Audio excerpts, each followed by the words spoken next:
cultural differences in the perception of aging. Filial piety in Asia. Confucian philosophy has deeply influenced many Asian cultures and families, emphasizing the concept of filial piety, where children should be obedient and devoted to their parents, caring for them when they are old. Confucianism emphasizes that having 5 generations living under one roof created a strong family structure and unity. However, as families become smaller due to declining birth rates, and as urbanization increases alongside rising economic pressures, younger adults in Asia are finding it more difficult to care for their elderly relatives without external support. Despite financial problems, supported by the Chinese Elderly Rights Law, 2023, the children are still responsible for looking after their parents. Western view of aging. In contrast, Western cultures often emphasize individualism and youthfulness. As people age, they are sometimes pushed to the margins of society, with older adults frequently placed in institutional settings like nursing homes or senior living facilities. This is often seen as a practical solution for managing the care of elderly individuals, but can lead to emotional and social isolation. While institutional care may provide necessary health and safety support, it often lacks the familial connection and personal care that older adults need to thrive. Asian stigma around institutional care. In countries like China, Japan, and South Korea, placing elderly family members in institutional care can carry a heavy social stigma. It is often perceived as neglect or abandonment, and families may feel deep guilt and shame if they resort to this option. This stigma creates additional pressure on family caregivers, many of whom may be facing financial difficulties or personal stress. Even though institutional care is available, cultural expectations make it difficult for families to take advantage of it without facing judgment from society. Living in institutional care causes old people to feel discriminated against and depressed. Western acceptance of institutional care. On the other hand, in Western cultures, placing elderly individuals in care facilities is more normalized. However, these institutions are frequently underfunded, leading to concerns about the quality of care. Many older adults in these settings often feel forgotten or abandoned, which compounds their sense of vulnerability. While institutional care is a widely accepted option, its execution is not always ideal, with many facilities lacking the resources needed to provide compassionate, individualized care. Financial burden on caregivers. Both in Asia and the West, families are increasingly feeling the financial strain of caring for older relatives. With rising costs of living, medical expenses, and housing, younger generations find it challenging to provide full-time care for elderly parents or grandparents. This is particularly true in countries like Japan, where the birth rate is declining and fewer family members are available to share the caregiving responsibility. In this context, the traditional family support system is under immense pressure, and families often struggle to balance personal financial stability with the demands of elder care. Economic barriers to reform. Many governments, including those in Western countries, struggle to fund adequate social support systems for their aging populations. This often results in a lack of subsidies or financial assistance for older adults, making it difficult for them to live comfortably. For instance, in the United States, millions of seniors live in poverty, and the government's financial support is insufficient to ensure they have a high quality of life.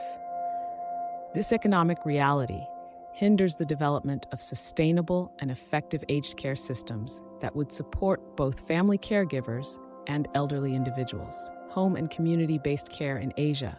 Some Asian countries are pioneering reforms that focus on home and community-based care. In Japan, for example, 80% of older adults live with their children or receive care at home, supported by social workers and community services. Research indicates that older adults who are cared for in familiar environments to have better health outcomes and a higher quality of life compared to those in institutional settings. This model allows for a more personalized approach to care, which can contribute to improved mental and emotional well-being for seniors. In China, 90% of the old people receive home-based care, 7% receive community-based care, and 3% are in a nursing home, World Health Organization. Learning from Asian models, Western countries could benefit from adopting aspects of this integrated care model, where healthcare, social services, and family caregiving are combined to provide holistic support for older adults. Programs that support aging in place, allowing seniors to remain in their own homes with the necessary medical and social support, could reduce the reliance on institutional care and improve the overall well-being of seniors. However, implementing such systems requires significant investment and a restructuring of existing aged care policies, which presents a challenge for governments already facing budgetary constraints. Beauty and youth in Western culture. Western culture often glorifies youth, leading to a sense of shame and insecurity for many as they age. The beauty industry thrives on this obsession, promoting products that promise to help people look younger. Unfortunately, this cultural preoccupation with youth can marginalize older adults, making them feel undervalued and less worthy of attention. In contrast, many Asian cultures have traditionally revered elders, viewing them as wise and deserving of respect.